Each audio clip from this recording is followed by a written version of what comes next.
wasaaradda horumarinta maaliyadda jamhuuriyadda Somaliland iyadoo u mahadnaqaysa muwaadiniinta Somaliland ee sida fiican u bixiyay cashuurihii sharcigu ku waajibiyay. wasaaradda maaliyadda waxa ay ku dhiirigelinaysaa qof kasta kuna amaanaysaa cid kasta oo cashuurtii waajibka lagu ahaa bixisay dalkan jamhuuriyadda Somaliland oo mahadnaqaynaa. sidoo kale wasaaradda maaliyaddu waxay si xushmad leh uga codsanaysaa cid kasta oo aan bixinin cashuurihii ku waajibay sanadka 2019 inay degdeg u bixiyaan oo ay u tagaan xafiisyada cashuuraha bariga ee ugu dhow. cid kasta oo ay waajib ku noqotay ama aan bixin cashuurtaas waxaanu ka codsanaynaa inay sida ugu dhaqsaha badan u soo bixiyaan iyagoo tagaya goobaha loogu talagalay cashuur bixinta ee wasaaradda maaliyadda cashuuraha bariga xafiisyada cashuuraha bariga. dhinaca kale waxay wasaaradda horumarinta maaliyaddu muwaadiniinta dalka ku dhiirigelinaysaa inay ka qayb qaataan dadaalada lagu horumarinayo qarankooda isla markaana ay si fiican ula shaqeeyaan howlwadeennada kala duwan ee wasaaradda maaliyadda.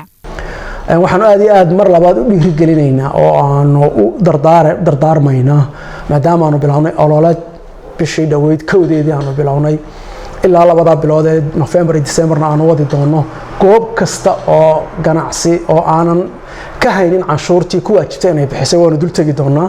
waxaan idinka codsanaynaa inaad shaqaalahayaga soo dhaweysaan inaad si wanaagsan ula macaamishaan nin walba wixii xaq kugu ahaa baanu ka doonaynaa cashuurta bixisaan. cashuurtaas oo nagu talagalnay in dalka iyo dadka iyo dadkaba lagu horumariyo. haddaba waxay wasaaradda horumarinta maaliyadda bulshada la socodsiinaysaa inay bilowday olole ballaaran oo lagu ururinayo cashuuraha sida macaashal macaashka ganacsiga, macaashal macaashka shaqaalaha, macaashal macaashka daaraha, cashuurta wadamarista iyo gaadiidka, cashuurta liisamada kala duwan iyo cashuurta iibka ee GST-ga. waxaanu imika bilaabaynaa 2 bisha iyo barka ka hadhay sanadkan 2019ka inaanu bilowno dardargelino sidii aanu cashuurihii intii haray iyo dadkii ay ku hareen uga baadi doono. cashuurahaas oo noocyo fara badan oo kala duwan ah sida cashuurta macaashal macaashka ganacsiga, cashuurta shaqaalaha, cashuurta Allahumma salli ala Muhammad wadamarista iyo cashuurta daaraha kiraysan cashuurta laga qaado, cashuurta dhulka.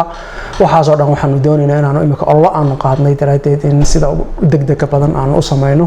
ugu dambeyn waxaa muwaadin si xushmad leh lagaaga codsanayaa inaad tagto xafiiska kuugu dhow ee cashuuraha bariga inta aan laguugu iman goobtaada shaqo isla markaana aanu kugu dhicin ganaax.